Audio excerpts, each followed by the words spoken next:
Good morning, Church on the Hill. I'm super excited to be speaking to you guys this morning. You know, we've been in the midst of this Faithful to the Call series, and as you have seen, it's from the passage in Malachi. And it's a reminder again that we are called to give unto the Lord. Now, one of the things I know that's really hard about giving is that anytime a person maybe walks into a church and the first sermon they hear is about giving, they're like, oh my goodness, why another story, why another aspect or a sermon about giving? But I want to share with you guys something in which God has really blessed me in my life in a time and place where I was fearful of like, God, I don't know if I can do this. I don't know if I can do this, number one, without your help, but also without the help of other people being put on their hearts to give to what I was called to do.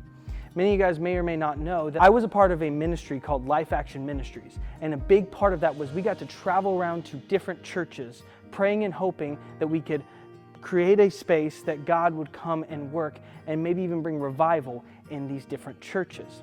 And it was a beautiful ministry, a beautiful time in my life, but a part of that meant we had to have a lot of money to go and do this. I remember as I was getting prepared to head out, and I had a couple months before I was heading out, I was like, God, I don't know how I'm going to do this. I don't know how this is going to happen. And I remember I started sending out letters to all of these people. I started sending out letters asking people to donate, and I felt so weird about it. And I almost felt in a lot of ways prideful about even asking because I didn't want people to help me. I wanted to get there on my own. And the beautiful thing was that God, through His mercy, His love, His grace, put it on people's hearts to give to the ministry and to me in traveling throughout my 3 years in Life Action Ministries. And it's one of the things I will always be grateful for, not just because people gave money, but the fact that God provided everything I needed when I was going out and doing the work He called me to. Listen, I understand it's really hard as we're praying through things, as financial things can be really rough, as things in this life, things in our world are kind of crazy. It can be really hard to be like, God, I don't know if I can give this or give that. I want to ask you guys to ask God this question. God, what would you have of me? It's a great question. You know, a lot of times we ask God, what do you have for me? And that's a beautiful question that, you know, we should ask, especially coming into a service and wanting to hear from Him. But I want to also challenge you guys to ask the question, God, what would you have of me?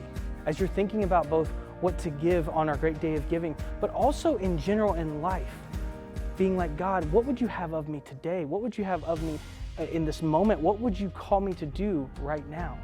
I challenge you guys to really think about that and pray through that as we approach our great day of giving. And even as you're going throughout your entire life, to go with the mindset of, God, I want to give you everything because you gave so much. You gave everything for me. And so I want to challenge you guys again. Ask God, what would you have of me?